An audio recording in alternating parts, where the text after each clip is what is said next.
Bismillahirrahmanirrahim. Assalamualaikum warahmatullahi wabarakatuh. Innal hamdalillah nahmaduhu wa nasta'inuhu wa nastaghfiruh wa na'udzu billahi min shururi anfusina wa min sayyiati a'malina.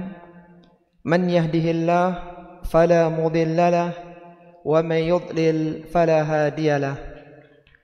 Wa ashhadu an la ilaha illallah wahdahu la syarika lah wa ashhadu anna Muhammadan abduhu wa rasuluhu amma ba'du. Ikhwati fillah rahimani wa rahimakumullah. Alhamdulillah, kita bersyukur kepada Allah Subhanahu wa taala, kita diberikan kemudahan untuk hadir di majelis kajian tafsir Al-Quran, karena di antara kemuliaan dan kenikmatan yang Allah berikan kepada seorang hamba adalah dimudahkannya dia hadir di majelis kajian Al-Quran yang mulia. Orang-orang yang tidak pernah menghadiri majelis-majelis kajian, tidak pernah mendengarkan ayat-ayat Al-Quran dibacakan di kalangan orang-orang kafir, maka mereka akan menyesal pada hari kiamat kelak. Sebagaimana Allah Subhanahu wa taala menyebutkan tentang detik-detik sebelum orang-orang kafir dilemparkan ke dalam neraka karena mereka tidak mendengarkan ayat-ayat Allah Subhanahu wa taala ketika di dunia.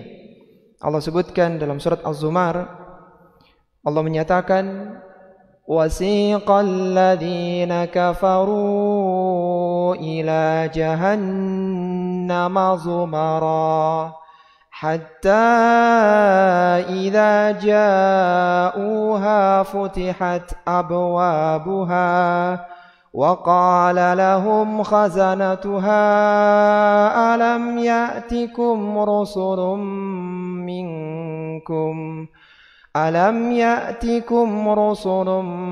منكم يتلون عليكم آيات ربكم وينذرونكم لقاء يومكم هذا قالوا بلى ولكن حقت كلمة العذاب على الكافرين. Kata Allah Subhanahu wa taala, didatangkan sekelompok dari orang-orang kafir ke dalam di hadapan neraka jahanam. Hatta idza ja'uha, sampai ketika mereka telah sampai di ujung arasatil qiyamah, yang di depan mereka ada neraka dengan 7 pintu-pintunya. Wa futihat abwabuha, kemudian 7 pintu itu dibuka oleh Allah Subhanahu wa taala. Maka apa kata malaikat penjaga neraka kepada orang-orang kafir ini yang akan dilemparkan ke dalam neraka ini? Malaikat mengatakan, alam ya'tikum rusulun minkum. Apakah dulu ketika di dunia belum ada rasul yang datang kepada kalian? Tidak ada dai yang mengajari kalian? Wa yundirunakum liqa'a yaumikum hadha alam ya'tikum rusulun minkum yatluna 'alaikum ayati rabbikum. Yang mereka itu membacakan kepada kalian ayat-ayat Rabb kalian, membacakan kepada kalian ayat-ayat Al-Quran. Wa yundirunakum liqa'a yaumikum hadha, dan memperingatkan kepada kalian tentang hari bertemunya kalian dengan neraka hari ini. Apa kata orang-orang kafir? Mereka mengatakan, qalu bala, benar. Dulu ada rasul yang diutus kepada kami, ada dai yang dikirim ke daerah-daerah kami. Mereka membacakan ayat Allah Subhanahu wa taala, walakin haqqat kalimatul azabi 'alal kafirin. Tetapi telah menjadi ketetapan Allah Subhanahu wa taala bahwasanya neraka diperuntukkan bagi orang-orang kafir. Maka kita bersyukur kepada Allah Subhanahu wa taala di fase kehidupan kita pernah menyempatkan duduk di majelis kajian Al-Quran yang mulia. Kita dibacakan ayat-ayat Allah Subhanahu wa taala, dipahami maknanya, dan harapannya bisa meningkatkan keimanan dan ketakwaan kita kepada Allah Subhanahu wa taala. Para jamaah rahimani wa rahimakumullah, masih melanjutkan pembahasan dari tafsir surat Al-Fatih. Kita telah membahas di ayat yang pertama tentang bagaimana kronologi kejadian perjanjian Hudaybiyah dengan berbagai dinamikanya. Maka sekarang kita masuk pada ayat yang kedua. Allah Subhanahu wa taala berfirman, "Liyaghfira lakallahu ma taqaddama min dzambika wa ma ta'akhkhar." Agar Allah Subhanahu wa taala memberikan ampunan kepadamu wahai Rasulullah sallallahu alaihi wasallam terhadap kesalahan-kesalahanmu, ma taqaddama min dzambika, yang pernah engkau lakukan, yang terdahulu, wa ma ta'akhkhar, maupun yang akan datang. Wa yutimma ni'matahu 'alaika, dan untuk menyempurnakan nikmatnya kepadamu, itu dimenangkan agama Islam di atas agama-agama yang ada, bahkan kemenangan dakwah secara umum, wa yahdiyaka siratan mustaqima, dan membimbingmu ke jalan yang lurus. Ayat yang kedua dari surat Al-Fatih ini, para jemaah rahimani wa rahimakumullah, menjadi salah satu dalil kemaksuman Rasulullah sallallahu alaihi wasallam, bahwasannya dosa-dosa beliau, ma taqaddama min dzambika wa ma ta'akhkhar, dosa-dosamu yang telah lalu maupun yang akan datang, semuanya telah diampuni oleh Allah Subhanahu wa taala. Sehingga kemaksuman Nabi sallallahu alaihi wasallam itu ada dua. Yang pertama, maksum karena beliau tidak melakukan kesalahan, karena dibimbing dengan petunjuk Allah Subhanahu wa taala, wa yahdiyaka siratan mustaqima, beliau tidak melakukan kesalahan. Kemudian maksum yang kedua adalah seandainya beliau tergelincir dalam kesalahan, maka dosanya sudah diampuni dan kesalahan itu akan diluruskan oleh Allah Subhanahu wa taala. Sehingga kita akan menemukan beberapa ayat dalam Al-Qur'an yang menegur Nabi sallallahu alaihi wasallam dalam beberapa kesalahannya. Yang sering kita sampaikan di antaranya adalah surat At-Tahrim pada ayat yang pertama, yang menegur Nabi karena beliau mengharamkan meminum madu di rumah Zainab binti Jahsh. Surat Abasa wa Tawalla menegur beliau sallallahu alaihi wasallam karena beliau berpaling dari Abdullah bin Ummi Maktum, dan beberapa ayat-ayat yang lainnya yang kalaulah beliau melakukan kesalahan, maka dosanya telah diampuni dan kesalahan itu akan diluruskan oleh Allah Subhanahu wa taala. Wa yansurakallahu nasran aziza, dan Allah akan menolongmu dengan pertolongan yang kuat yang tidak terkalahkan. Walladzi anzala as-sakinata fi qulubil mu'minin, dialah Allah Subhanahu wa taala yang menurunkan ketenangan kepada orang-orang yang beriman yang ikut bersama Rasulullah sallallahu alaihi wasallam berangkat ke Mekah untuk melakukan umrah. Dalam sepanjang sejarah hidupnya Nabi sallallahu alaihi wasallam, setelah beliau diangkat menjadi seorang nabi dan rasul, Rasulullah itu hanya melakukan umrah sebanyak 4 kali. Yang pertama tahun 6 Hijriah, yang jadi perjanjian Hudaybiyah yang batal itu. Kemudian yang kedua tahun 7 Hijriah, umrah qadha, setahun setelah kejadian perjanjian Hudaybiyah. Kemudian yang ketiga adalah umrah Ji'ranah tahun 8 Hijriah. Dan yang terakhir adalah umrah ketika Haji Wada tahun 10 Hijriah. Dan Rasulullah wafat di tahun yang ke-11-nya, di bulan Rabiul Awal. Nah, ketika di tahun 6 Hijriah itu, ini adalah umrah perdana dan terhalangi, maka Allah Subhanahu wa taala yang memerintahkan para sahabat untuk bersabar, maka Allah berikan kepada mereka ketenangan, liyasdadu imanan ma'a imanihim, yang ketika itu mereka diliputi dengan kekecewaan karena keputusan Hudaybiyah. Allah tambahkan keimanan mereka setelah keimanan yang sudah ada. Jadi dengan mengikuti perintah Allah Subhanahu wa taala, meskipun zahirnya itu berat bagi para sahabat, tapi keimanan mereka meningkat karena mereka mengikuti aturan Allah Subhanahu wa taala. Dan ini mengingatkan kepada kita para jamaah rahimani wa rahimakumullah, di dalam menghadapi permasalahan kehidupan, kita coba melihat bagaimana petunjuk Islam dalam masalah itu. Bisa jadi ya, solusi yang ditawarkan oleh agama ini bertentangan dengan keinginan manusia, bertentangan dengan syahwat seseorang.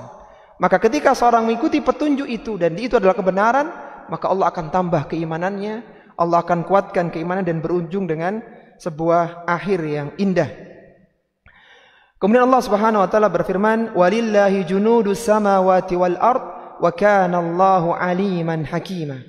Dan milik Allah lah tentara yang ada di langit di kalangan para malaikat dan tentara yang ada di bumi di kalangan jin, angin dan seluruh makhluk Allah Subhanahu wa taala. Wa kana Allahu aliman hakima. Dan Allah Subhanahu wa taala Maha mengetahui lagi Maha bijaksana. Artinya Allah tahu bahwasannya itulah yang akan terjadi di kalangan para sahabat. Tapi Allah hikmah melarang mereka untuk mengadakan peperangan ketika tertahan di Hudaybiyah. Liyudkhilal mu'minina wal mu'minati jannatin tajri min tahtihal anharu khalidina fiha. Agar dia memasukkan orang-orang yang beriman, yang laki-laki maupun yang wanita, ke dalam surga yang mengalir sungai-sungai di bawahnya, yang mereka kekal di dalamnya. Wa yukaffir anhum sayyi'atihim. Allah ampuni kesalahan-kesalahan mereka. Wa kana dzalika indallahi fawzan 'azima. Yang demikian itu di sisi Allah Subhanahu wa taala merupakan terdapat suatu keberuntungan yang besar.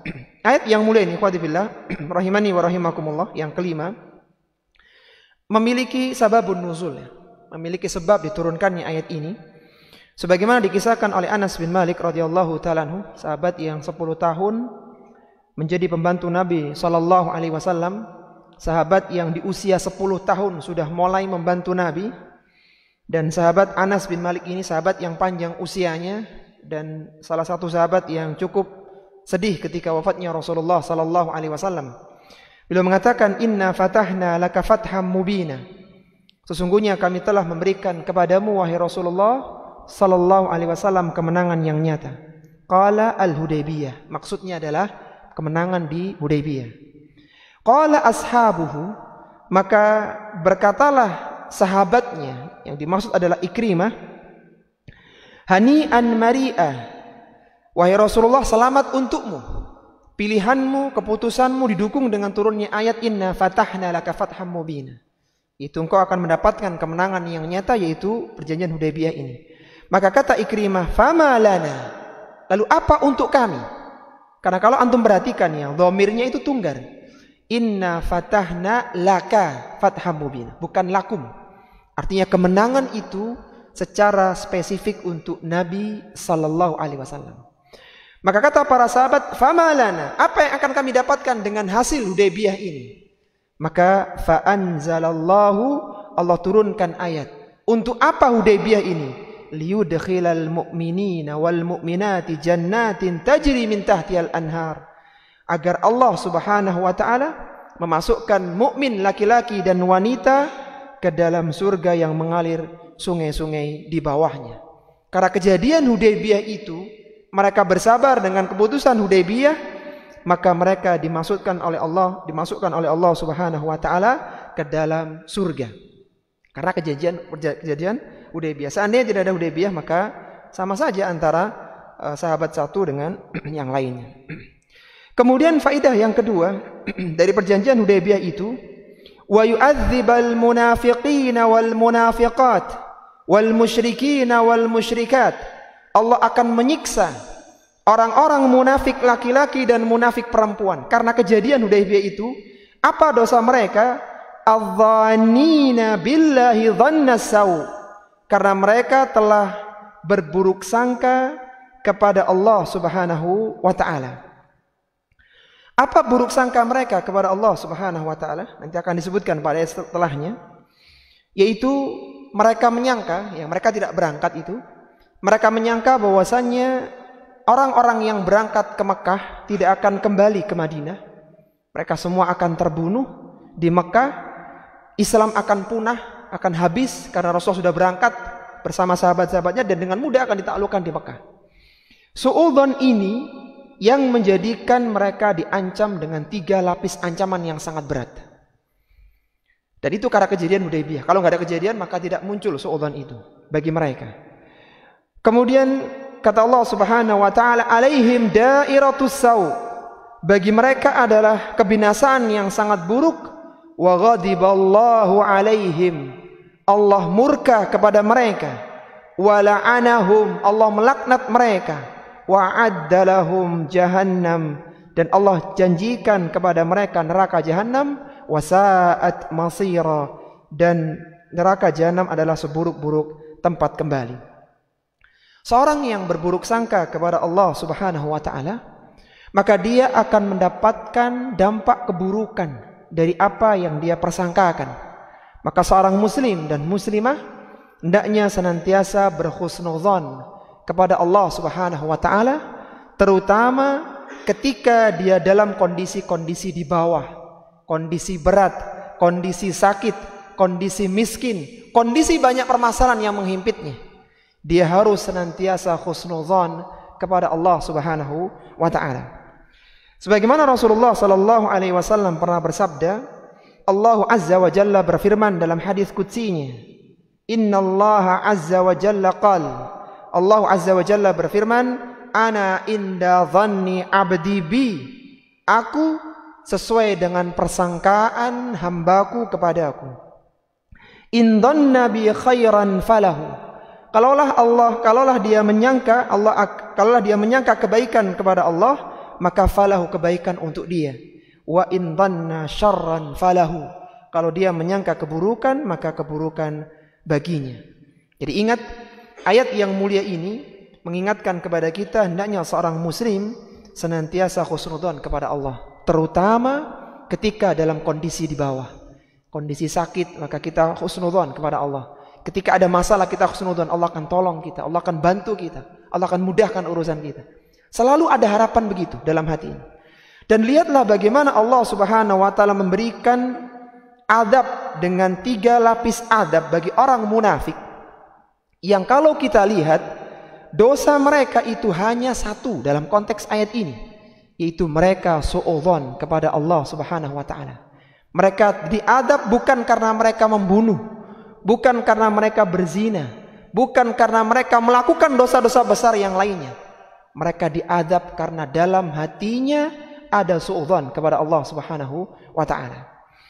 Semoga perkataan dari Syekh Amin As-Sinkiti rahimahullahu taala dalam kitabnya Adwaul Bayan fi idahil Quran bil Quran menjadikan kita senantiasa positive thinking, berhusnudzon kepada Allah Subhanahu wa taala. Karena orang-orang munafik diberikan 3 adab karena husnudzon mereka, karena suudzon mereka, karena buruk sangka mereka kepada Allah Subhanahu wa taala. Kembali lagi, mereka tidak membunuh, mereka tidak minum khamr, mereka tidak berzina, tapi mereka diadab dengan 3 adab yang sangat besar.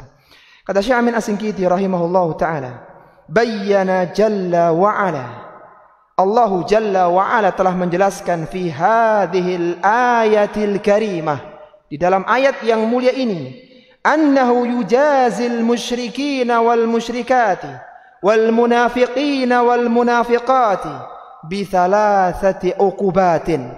Allah membalas orang musyrik laki-laki dan perempuan, munafik laki-laki dan perempuan, bi thalathi uqubatin, dengan 3 hukuman. Apa hukumannya? Wahiya ghadabuhu. Pertama, mereka dapat murka Allah Subhanahu wa taala. Wa la'natuhu, mereka dapat laknat Allah Subhanahu wa taala. Wa naru jahannam, dan telah disediakan untuk mereka neraka jahannam. Perhatikan ayatnya, wa ghadiballahu alaihim wa la'anahum wa a'adda lahum jahannam wa sa'at masira. Bagi mereka adalah murka Allah, laknatnya, dan neraka jahannam. Kalau kita ditanya, dosa mereka apa tadi? Suudzon kepada Allah Subhanahu wa taala. Hanya masalah hati, berburuk sangka kepada Allah diancam dengan 3 ancaman yang sangat berat. Maka marilah kita melatih hati kita agar senantiasa berpositive thinking, berbaik sangka kepada Allah Subhanahu wa taala. Walillahi junudus samawati wal ard wa kana Allahu azizan hakima. Dan Allah memiliki tentara yang ada di langit dan yang ada di bumi, para malaikat, jin, dan yang lainnya.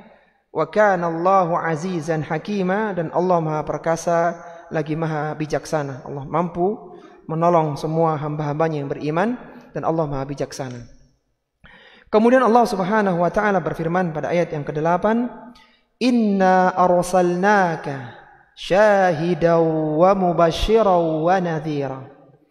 Sesungguhnya kami mengutusmu wahai Rasulullah sallallahu alaihi wasallam karena 3 tugas besar. Yang pertama adalah syahidan, engkau sebagai saksi atas mereka. Artinya jangan sampai nanti pada hari kiamat ada orang yang membantah, yang berhujjah ketika mereka dimasukkan ke dalam neraka karena tidak ada orang yang diutus kepada mereka, tidak ada nabi yang dikirim kepada mereka.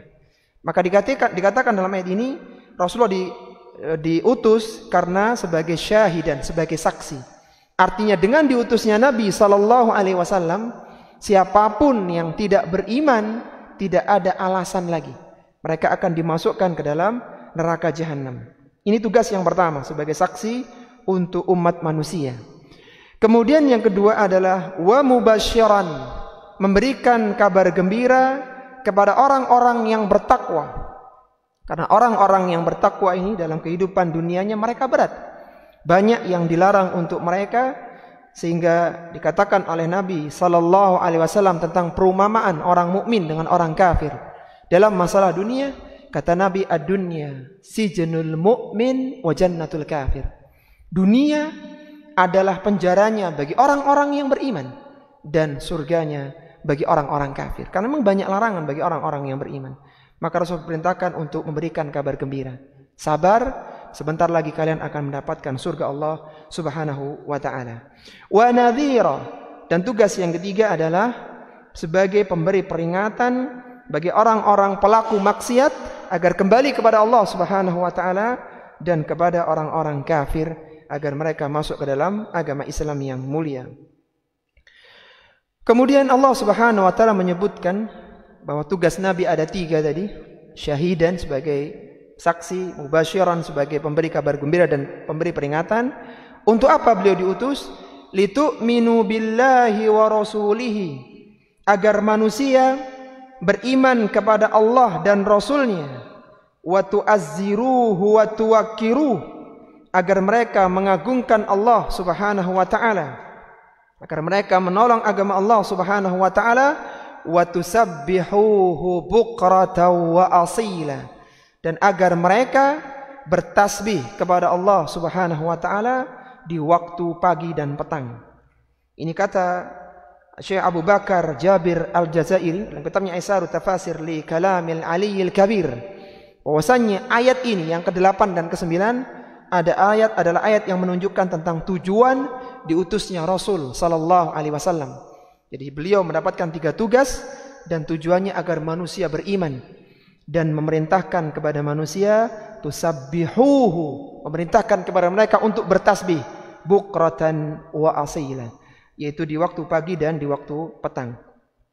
Kata para ulama-ulama tafsir, yang dimaksud dengan tusabbihuhu bukratan wa asila, yaitu untuk memerintahkan kepada manusia membaca tasbih di pagi dan petang. Ada 3 tafsirannya. Tafsiran yang pertama, agar memerintahkan manusia untuk menjaga salat di waktu pagi, yaitu salat subuh, dan salat di waktu petang, yaitu salat asar. Ini tafsiran yang pertama. Kemudian tafsiran yang kedua, agar memerintahkan manusia untuk menjaga zikir pagi dan zikir petang. Dan tafsiran yang ketiga adalah untuk memerintahkan manusia berdoa di waktu pagi dan di waktu petang. Jadi ingat, kita diperintahkan oleh Allah Subhanahu wa taala setelah diutusnya Nabi sallallahu alaihi wasallam agar menjaga 3 hal ini. Yang pertama apa tadi? Menjaga salat subuh dan salat asar. Yang kedua, zikir pagi dan zikir petang. Yang kedua, berdoa di waktu pagi dan di waktu petang hari. Semoga kita dimudahkan dalam mengamalkannya, karena itulah tujuan diutusnya Nabi sallallahu alaihi wasallam. Kemudian Allah Subhanahu wa taala menceritakan tentang kejadian Bai'atur Ridwan. Itu ketika tersebar berita bahwasanya Utsman dibunuh di Makkah, maka Nabi SAW membaiat para sahabatnya di bawah pohon Samurah. Kejadian itu diceritakan pada ayat yang ke-10. Allah berfirman, "Innal ladzina yubayyi'unaka innama yubayyi'una Allah." Sesungguhnya orang-orang yang berbaiat kepadamu wahai Rasulullah dengan bai'atur ridwan, maka innama yubayyi'una Allah. Mereka ini pada hakikatnya berbaiat kepada Allah Subhanahu wa taala. Yadullahi fawqa aydihim. Tangan Allah Subhanahu wa taala di atas tangan-tangan mereka. Artinya saking dekatnya mereka dengan Allah Subhanahu wa taala dalam baiat itu, meskipun yang dijabat adalah tangan Nabi sallallahu alaihi wasallam, tapi seolah-olah mereka berbaiat langsung kepada Allah Subhanahu wa taala. Ayat ini tidak menjadikan atau tidak bermakna bahwasanya Allah benar-benar berjabat tangan dengan manusia, karena Allah Subhanahu wa taala berada di atas arasy-Nya sedangkan manusia berada di bumi. Tapi yang dimaksud dengan yadullahi fauqa aydihim, jadi ketika mereka berbaiat kepada Nabi sallallahu alaihi wasallam, maka seolah-olah mereka berbaiat kepada Allah Subhanahu wa taala. Faman nakatha, barang siapa yang tidak mau melanggar baiatnya setelah terjadinya baiat, fa innama yankuthu ala nafsih. Sesungguhnya mereka telah melanggar, itu merugikan diri mereka sendiri. Wa man aufa bima ahada alaihi Allah fasayutihi ajran 'azima. Barang siapa yang menepati baiat tersebut, maka Allah Subhanahu wa taala akan memberikan kepada mereka pahala yang sangat besar. Dan baiat yang terjadi di Hudaybiyah itu adalah baiat janji setia untuk tidak melarikan diri dari peperangan. Artinya mereka tidak boleh pulang ke Madinah sampai menuntut balas kematian Utsman, kalau memang benar Utsman itu dibunuh di Makkah. Sebagaimana perkataan dari Jabir bin Abdullah radhiyallahu taala anhuma, beliau menjelaskan tentang ayat yang mulia ini, kunna yaumal Hudaybiyah alfan wa arba'ami'atin. Kami ketika hari Hudaybiyah itu berjumlah 1.400 orang. Fabaya'nahu, maka kami berbaiat kepada Rasulullah sallallahu alaihi wasallam, wa Umaru akhidu biyadihi.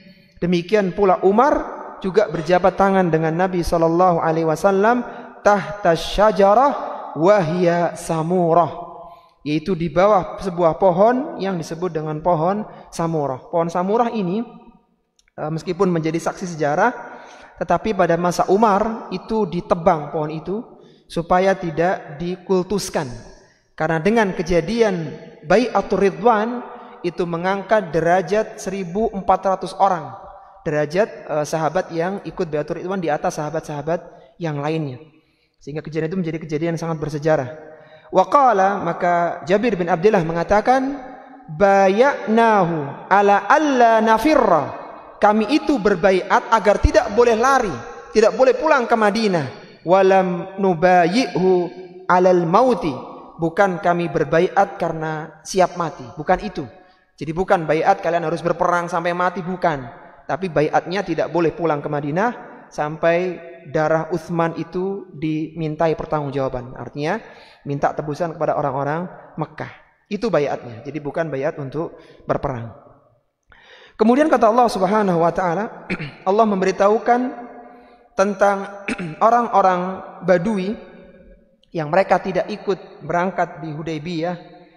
Mereka akan mengajukan uzur nanti kalau Rasulullah telah tiba di Madinah. Maka Allah sudah membongkar apa yang akan terjadi ketika Rasulullah datang ke Madinah dengan menurunkan ayat yang ke-11, sayaqulu lakal mukhallafuna minal a'rabi. Orang-orang yang menyelisih, yang tertinggal dari Hudaybiyah di kalangan orang-orang A'rab, orang-orang Arab Badui, maka mereka akan mengatakan kepadamu wahai Rasulullah. Apa yang mereka katakan? Mereka akan berikan alasan, syaghalatna amwaluna wa ahluna fastaghfir lana. Kami ini telah disibukkan dengan harta, dengan keluarga kami, maka mintakan ampunan kepada kami. Itu kami tidak bisa berangkat umroh ya, karena kami punya orang tua yang harus dinafkahi, kami punya anak-anak yang harus diberikan biaya. Itu semua menyibukkan kami. Jadi mereka akan melontarkan alasan-alasan seperti ini ketika Nabi datang ke Madinah. Dan ini biasa ya. Jadi ketika Rasul pulang dari sebuah peperangan, maka para sahabat datang kepada Nabi untuk menyampaikan uzurnya agar mereka tidak mendapatkan azab dan siksa. Tapi untuk kejadian ini Allah sudah menyebutkan bahwa orang-orang A'rab akan menyatakan syaghalatna amwaluna wa ahluna. Kami telah disibukkan dengan harta dan keluarga kami. Fastaghfir lana, mohonkanlah ampunan untuk kami. Apa kata Allah Subhanahu wa taala? Membuka hakikat hati mereka. Allah mengatakan yaquluna bi alsinatihim ma laysa fi qulubihim.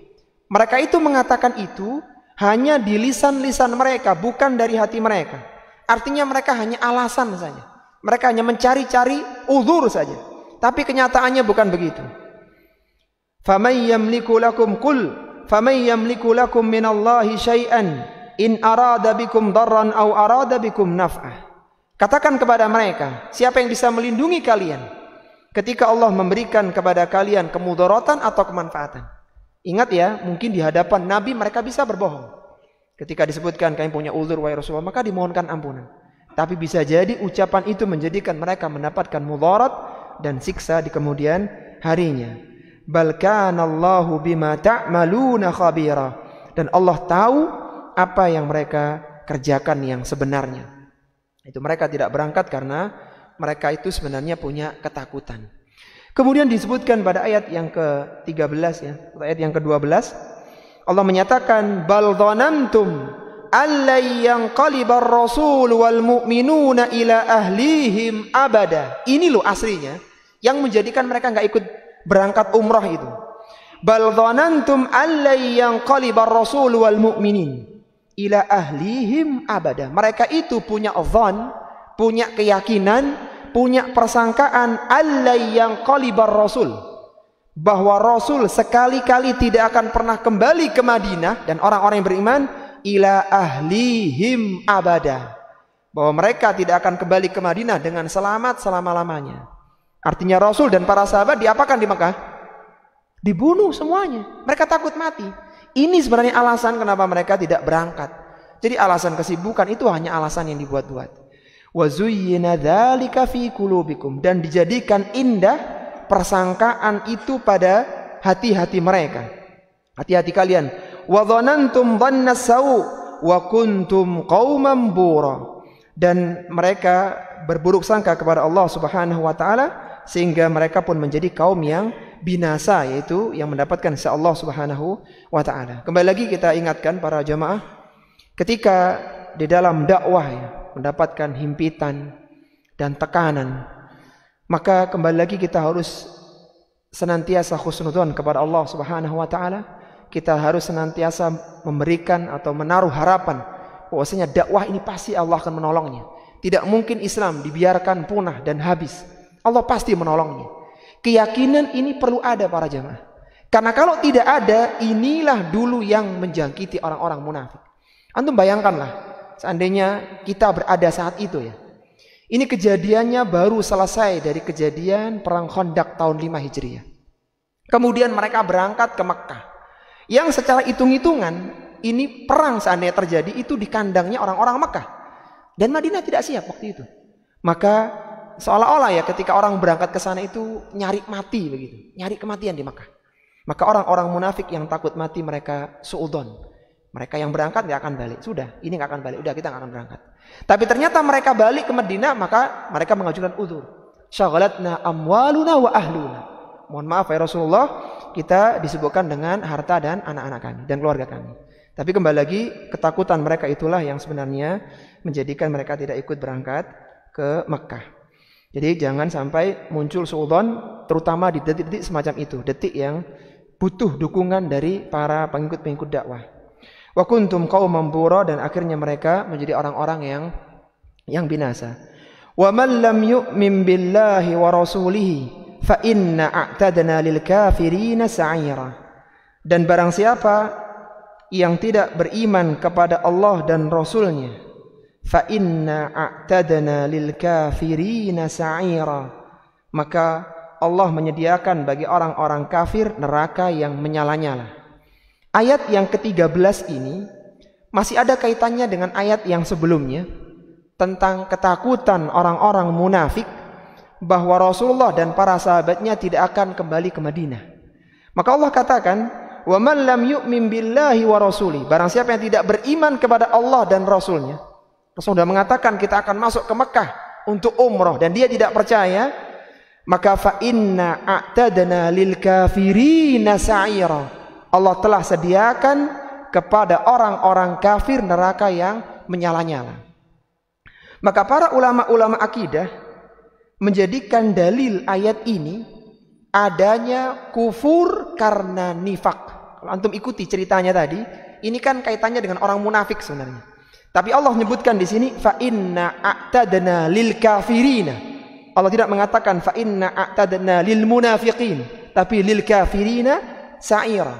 Allah sediakan bagi orang-orang kafir itu neraka yang menyala-nyala.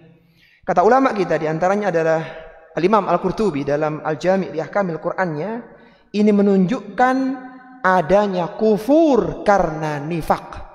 Jadi nifak ikhwati fillah terbagi dua. Ada nifak amali dan ada nifak i'tiqadi. Nifak amali adalah nifak yang tidak mengeluarkan pelakunya dari Islam.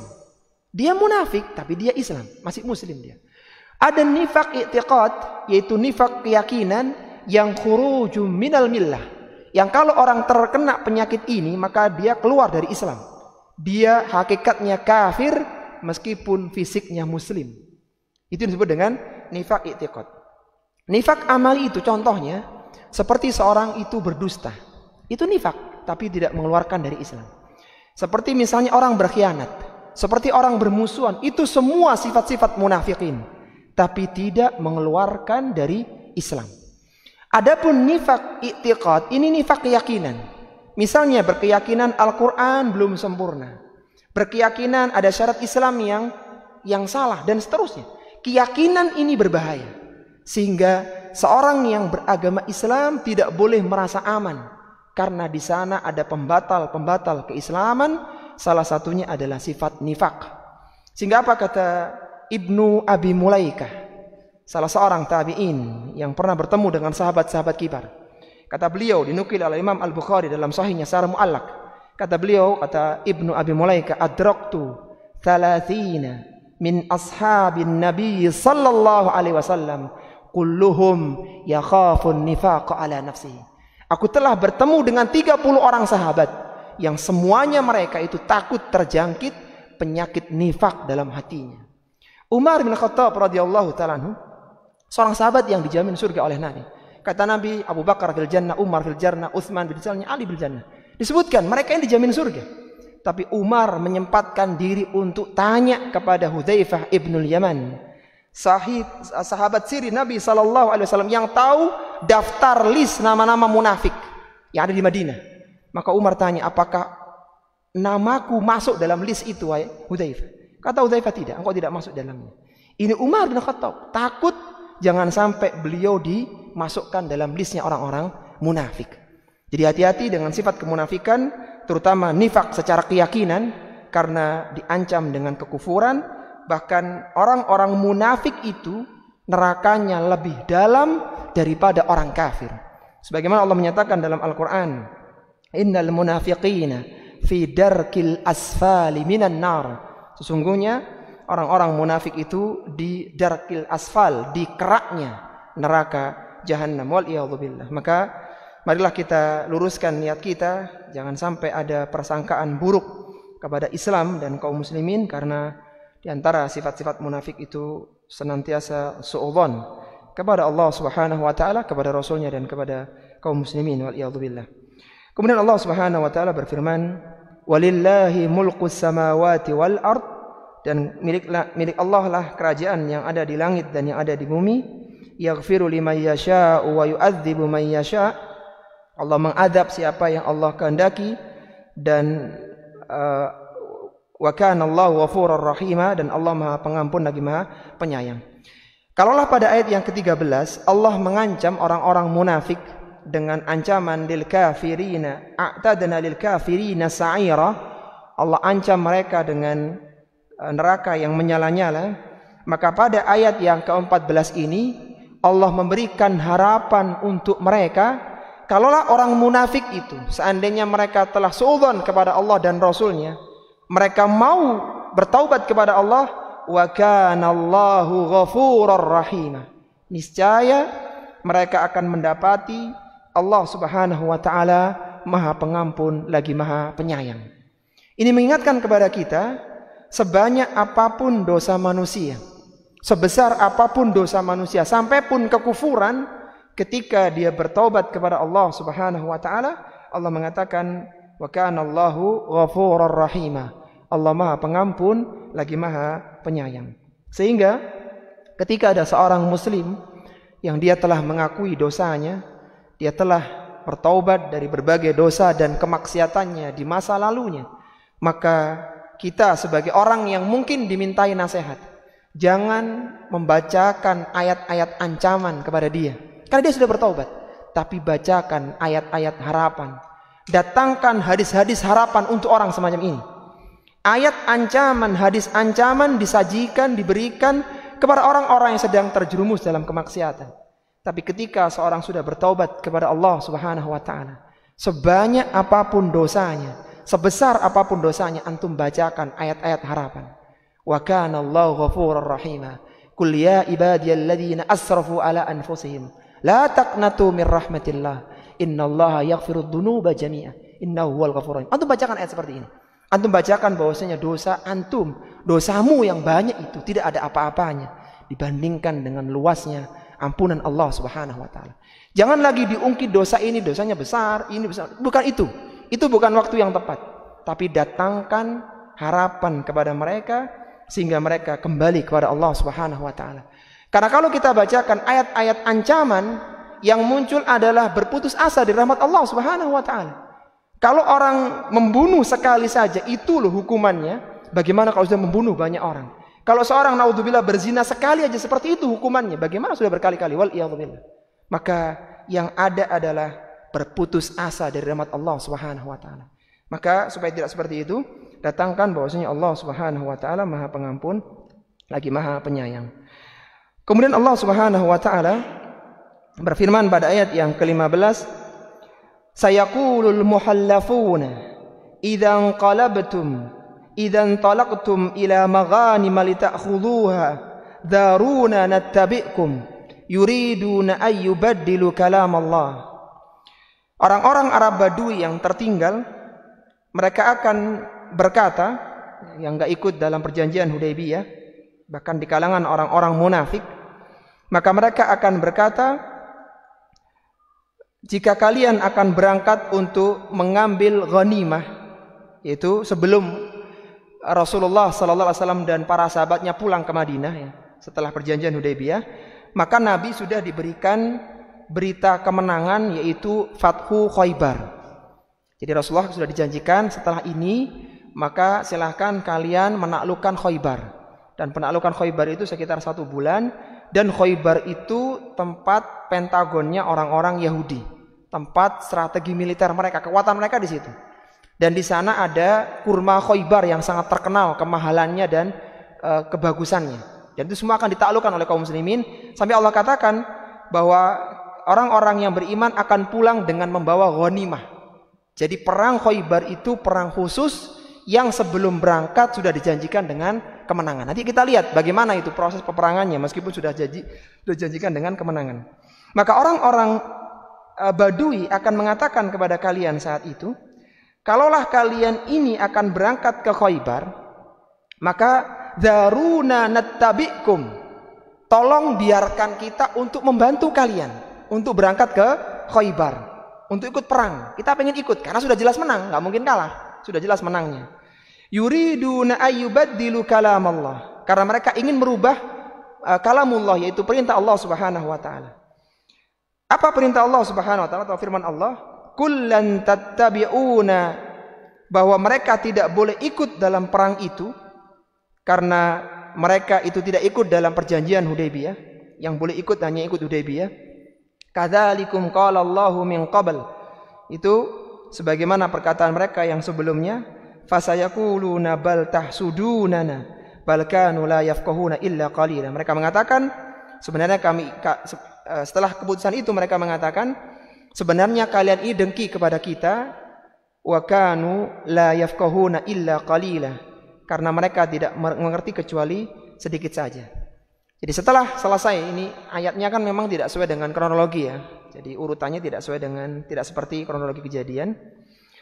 Ketika orang-orang munafik, ketika Rasulullah dan para sahabatnya datang ke Madinah, mereka mengajukan udzur orang-orang munafik ini, maka mereka minta satu permintaan, kalau nanti kalian berangkat ke Khaybar, tolong jangan membiarkan kami untuk ikut bantu kalian. Maka tidak diperbolehkan oleh para sahabat, kalian nggak boleh ikut. Karena Allah perintahkan yang boleh ikut perang Khaybar hanyalah sahabat yang ikut dalam perjanjian Hudaybiyah. Karena dulu mereka telah kecewa diberikan kemenangan Khaybar itu. Maka orang-orang munafik yang nggak berangkat itu mereka mengatakan bal tahsudunana. Kalian itu hasad kepada kami. Kalian itu nggak mau berbagi ghanimah aja kepada kami. Padahal mereka tidak tahu bagaimana yang Allah perintahkan kepada para sahabat. Yaitu mereka itu nggak ingin ghanimah, tapi memang aturannya seperti itu. Yang boleh ikut hanyalah orang-orang yang ikut dalam perjanjian Hudaybiyah. Taib. Iya, jadi perang Khaybar itu. Sekarang kita kisahkan bagaimana kejadian perang Khaybar ya. Perjanjian Hudaybiyah di bulan apa tadi? Perjanjian Hudaybiyah di bulan apa? Di bulan Dzulqa'dah atau Dzulhijjah? Waduh, baru sebulan kita ini. Perjanjian Hudaybiyah di bulan Dzulqa'dah, di akhir tahun. Di akhir tahun 6 Hijriah. Perang Khaybar itu dilakukan di awal tahun, di bulan Al-Muharram tahun 7 Hijriah. Kejadian perang Khaybar itu diperintahkan oleh Allah Subhanahu wa taala karena tadi ya kejadian Hudaybiyah, maka Allah perintahkan untuk melakukan Fathu Khaybar karena di Khaybar itu orang-orang Yahudi banyak membuat makar kepada Nabi sallallahu alaihi wasallam dan para sahabatnya. Khaybar itu kembali lagi adalah pentagonnya orang-orang Yahudi. Di sana pusat militer, pusat strategi, pusat intelijennya orang-orang Yahudi di Khaybar. Dan di sana depannya itu ada kurma-kurmanya. Jadi kurma yang sangat subur, strategis, ada benteng-bentengnya. Nah, sebelum keberangkatan ke Khaybar, sudah pulang ini, sudah lama kejadian Hudaybiyah atau berselang 1 bulan ya. Maka ini sudah adzan ya? Belum. Oh, adzan. Oh, baiklah. Kita break dulu ya ini sebelum kisahnya karena panjang kisahnya ini. Dan semoga nanti banyak faedah yang kita dapatkan. Baik, kita dengarkan adzan dulu. Wassallallahu ala nabiyyina Muhammadin wa ala alihi wa sahbihi wa sallama tasliman katsira.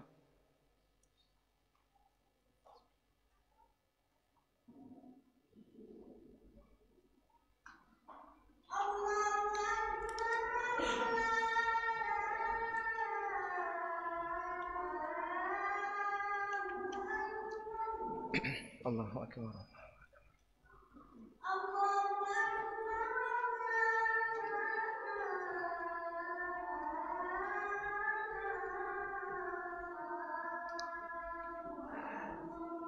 Allah.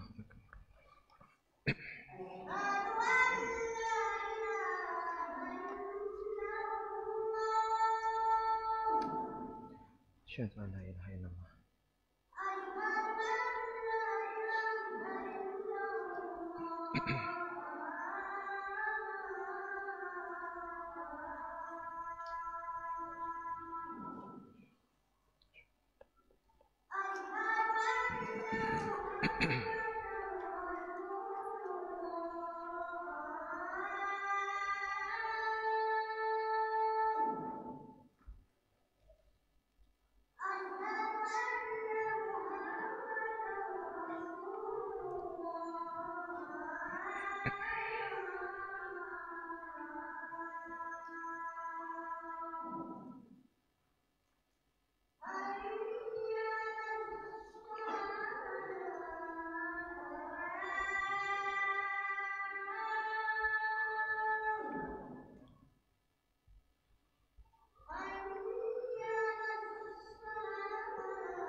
Alhamdulillah, wassalatu wassalamu ala Rasulillah wa ala alihi wa ashabihi wa man walah, amma ba'du. Sebelum kita lanjutkan pembahasan tentang kisah perang Khaybar yang menjadi satu rentetan cerita di perjanjian Hudaybiyah, yang nanti di sana Rasulullah dan para sahabatnya akan mendapatkan banyak ghanimah, maka anak ingin bagi-bagi hadiah kepada antum ya. Tapi ini bukan ghanimah ya, karena bukan peperangan. Alhamdulillah anak bawa 3 buku ya, jadi untuk 3 pertanyaan. Ini buku baru terbit, buku yang ISBN kedua ini. Lumayan tebalnya 350-an halaman. Ini bagus untuk antum baik yang akan menikah apalagi yang sudah menikah. Nah, jadi anak promosikan dulu hadiahnya. Ada 3 pertanyaan ya, silakan dijawab. Pertanyaan pertama, siapa yang bisa menyebutkan apa isi perjanjian Hudaybiyah? Iya, silakan. Ada 4 isinya. Bismillah. Waalaikumsalam warahmatullahi wabarakatuh. Yang pertama apa isinya? Masya Allah, tidak boleh melakukan umrah di tahun 6 Hijriah. Baik, yang pertama. Yang kedua, selama 10 tahun. Masya Allah, kejahatan senjata antara orang Mekah dan orang Madinah selama 10 tahun. Luar biasa. Yang ketiga,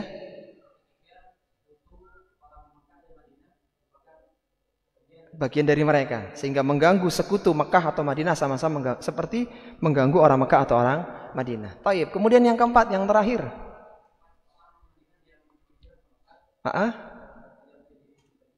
Iya. Mekah yang hijrah ke Madinah.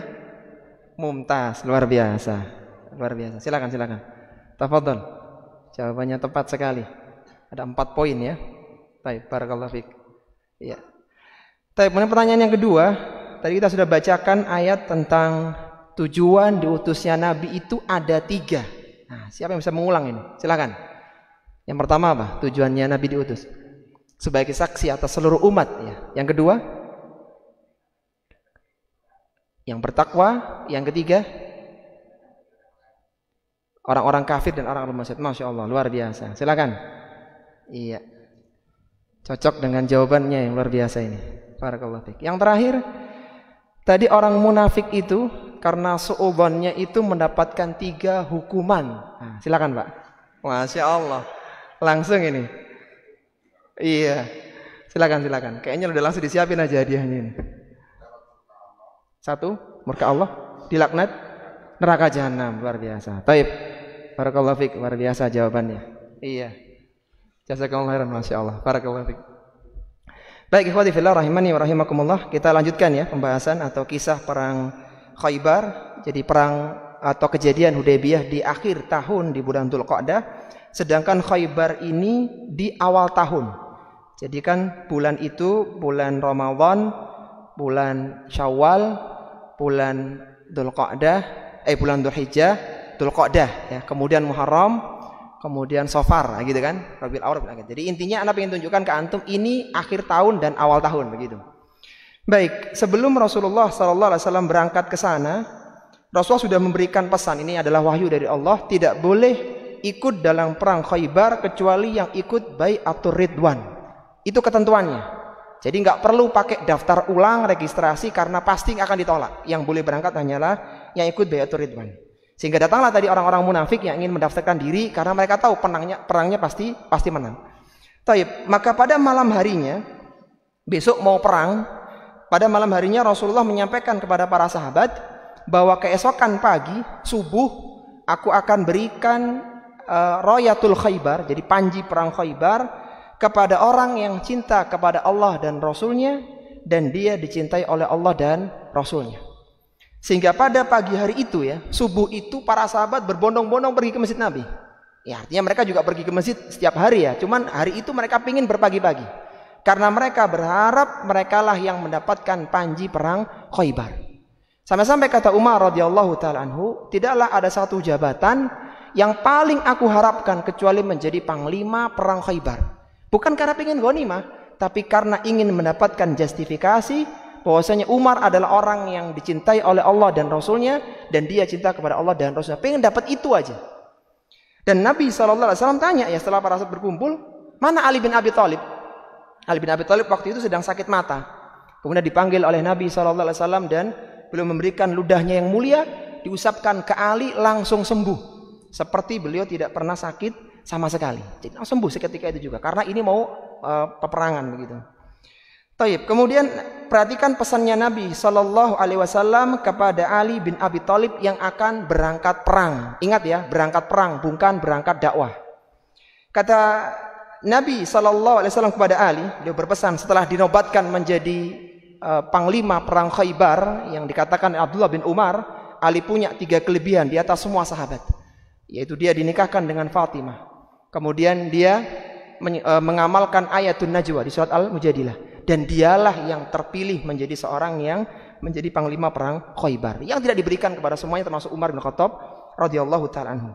Maka Nabi berpesan kepadanya, unfuz ala rislika. Maka jalanlah engkau dengan pasukanmu itu pelan-pelan, dengan 1.400 orang pasukan, pelan-pelan jalannya. Hatta tanzila bisa hatihim, sampai engkau tiba di lapangan mereka, di tempat tanah lapang mereka.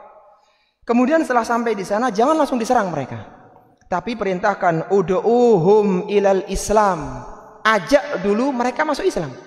Kalau orang-orang Khaybar mau masuk Islam, nggak jadi perang mereka. Jadi mereka sudah jadi muslim. Ingat ya, tadi disebutkan oleh Allah, tujuan diutusnya Nabi untuk apa? Agar manusia semua beriman kepada Allah. Mereka senantiasa bertasbih di waktu pagi dan petang. Itu kan tujuannya, bukan untuk membunuh orang.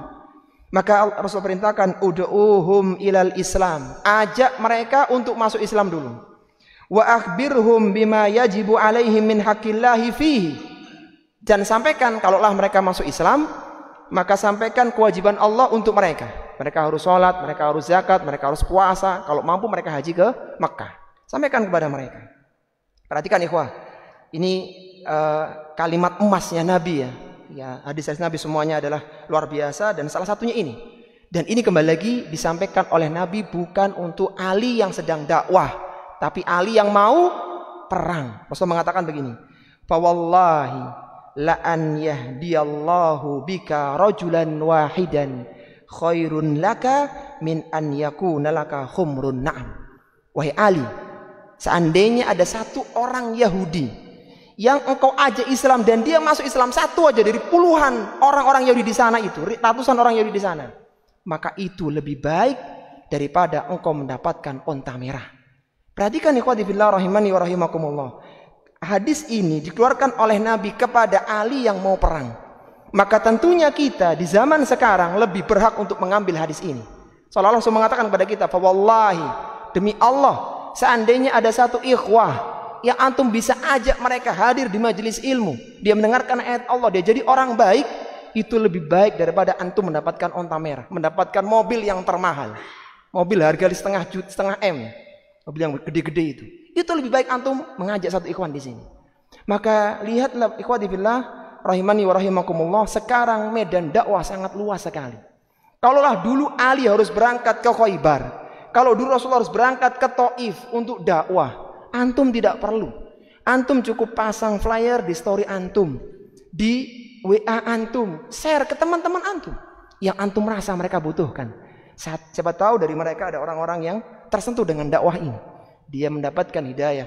Sehingga Nabi mengatakan, kata Nabi, mandalla ala khairin, barang siapa yang menunjukkan kepada kebaikan, ini loh ada kebaikan, maka falahu mithlu ajri fa'ilihi, maka dia seolah-olah mendapatkan pahala seperti orang yang mengamalkannya. Dan antum sudah belajar banyak ayat di majelis kita ini. Padahal kata Nabi, ballighu anni walau ayat, sampaikan dariku, kata Nabi, meskipun satu ayat. Dan antum sudah belajar banyak ayat ini, antum sampaikan ke mereka bahwa Allah memerintahkan begini dan begitu. Allah perintahkan kita untuk bertasbih pagi dan petang. Sampaikan agar banyak orang-orang yang merasakan kesejukan dakwah. Jadi kita berharap ya peserta kita bisa 2 kali lipat bulan depan. Karena semua kita mengajak minimal satu orang diajak. Dan ingat ikhwati fillah, kita di sini berkumpul bukan untuk masalah dunia, tapi kita mengajak manusia ke surga. Sehingga apa kata Allah Subhanahu wa taala? Wa man ahsanu qawlan mimman da'a ila Allah wa amila salihan wa qala innani minal muslimin. Ucapan mana lagi yang lebih baik daripada ucapan seorang yang mengajak manusia ke jalan Allah Subhanahu wa taala dan dia mengatakan aku termasuk orang-orang yang Islam. Jadi kita enggak ada tujuan duniawi di sini. Semuanya karena Allah Subhanahu wa taala.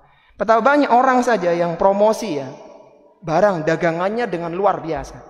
Dia ambil timing yang pas, dia cari iklan yang jitu dan seterusnya. Itu hanya untuk melariskan dagangannya di dunia. Antum mengajak manusia ke surga dan di sana lebih indah daripada apa yang ada di dunia ini. Orang yang terakhir masuk ke dalam surga kata Nabi, dia mendapatkan seperti yang diangan-angankannya 2 kali lipat. Bahkan dalam riwayat yang lainnya dia mendapatkan 10 kali lipatnya dunia. Luar biasa. Antum mengajak manusia ke sana, mengajak manusia ke dalam surga Allah Subhanahu wa taala. Maka marilah kita semua ikut andil dalam dakwah ini. Kembali lagi ana tekankan, pertanyaan apa yang ana punya itu tidak penting. Yang penting apa yang antum berikan untuk Islam ini.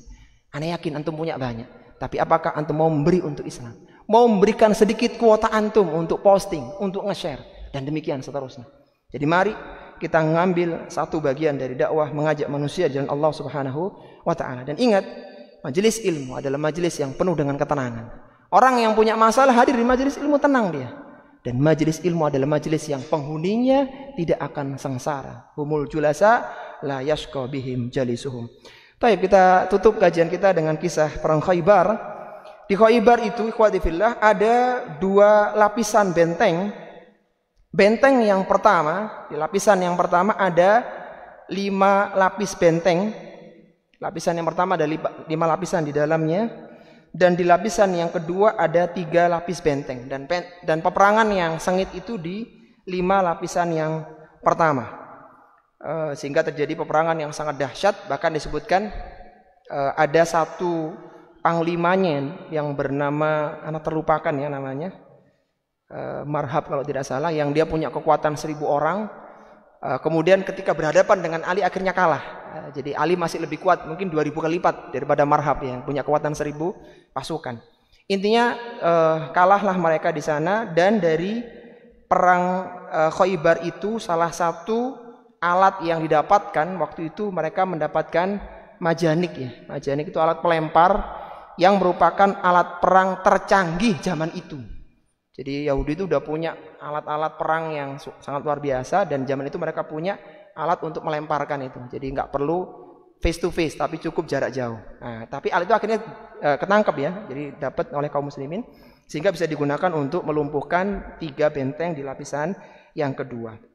Nah, hasil dari Fathu Khaybar ini kaum muslimin mendapatkan ghanimah yang sangat banyak. Mereka mendapatkan tanah di Khaybar, dapat kurma, dapat harta, banyak sekali.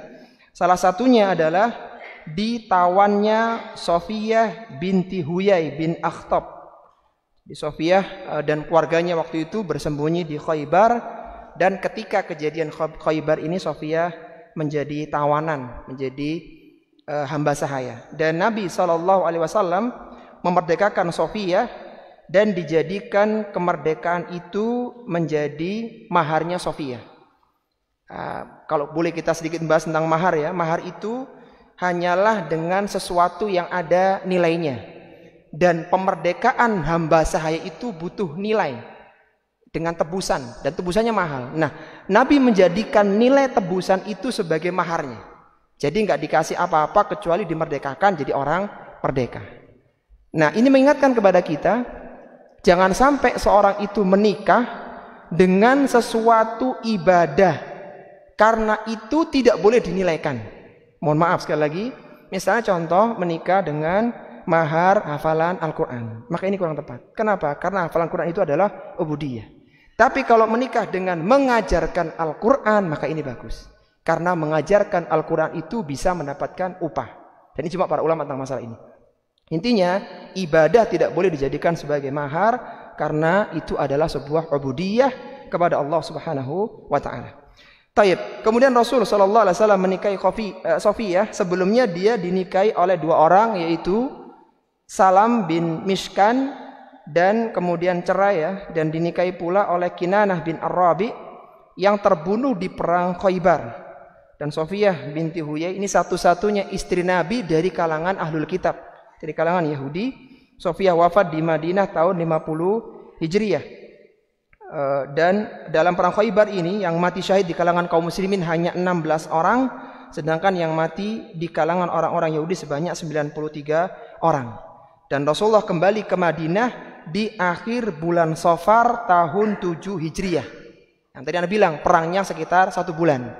Jadi bulan Dzulqa'dah dapat informasi kemenangan, awal Al-Muharram berangkat, akhir bulan Safar baru nyampe ke Madinah. Jadi sekitar 1 bulan.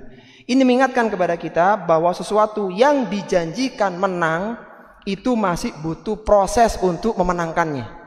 Kan nggak langsung menang gitu kan, lama itu sebulan.